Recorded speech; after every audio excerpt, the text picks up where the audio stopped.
ओम विष्णुवे नमः। नमस्कार दोस्तों, आज हम आपके लिए देवउठनी एकादशी पर एक प्राचीन कथा लेकर आए हैं। धार्मिक मान्यताओं के अनुसार एक नगर था। वहाँ एकादशी के दिन राजा से लेकर प्रजा और यहाँ तक कि पशु तक अन्न ग्रहण नहीं करते थे। ना ही उस दिन कोई अन्न बेचा जाता था।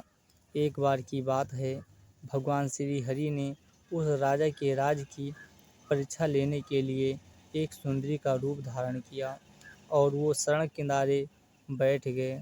जब राजा वहाँ से गुजरे तो उन्होंने उस सुंदरी से सड़क पर ऐसे बैठने का कारण पूछा। सुंदरी ने बताया कि उसका इस दुनिया में कोई नहीं है।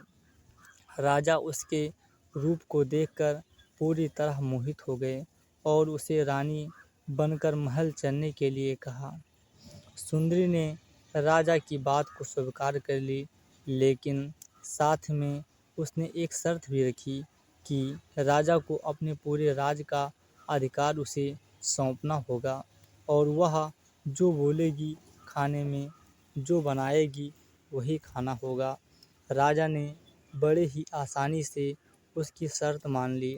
अगले दिन एकादशी पर सुंदरी ने बाज़ारों में अनाज बेचने का आदेश दिया और साथ ही वो मांसाहार भोजन बनाकर राजा को खाने पर मजबूर करने लगी।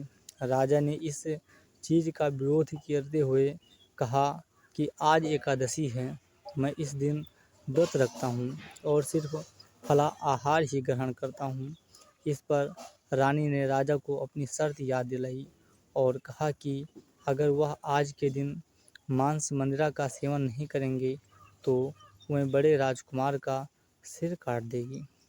राजा ने अपनी इस स्थिति का जिक्र अपनी बड़ी रानी से किया।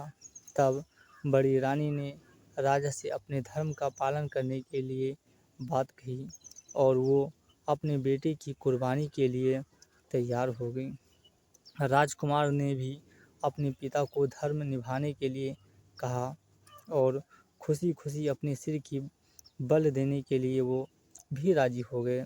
तभी सुंदरी के रूप में से भगवान विष्णु ने उन्हें दर्शन दिए और कहा कि ये तुम्हारी परीक्षा थी और इस परीक्षा में तुम सफल हो गए। भगवान विष्णु राजा से बहुत प्रसन्न हुए और उन्हें वर मांगने को कहा। राजा ने इस जीवन के लिए भगवान विष्णु का धन्यवाद किया और कहा कि अब मेरा उद्धार कीजिए। राजा की प्रार्थना भगवान नारायण ने स्वीकार की और उन्हें मृत्यु के बाद वैकुंठ धाम प्राप्त होने का वरदान दिया।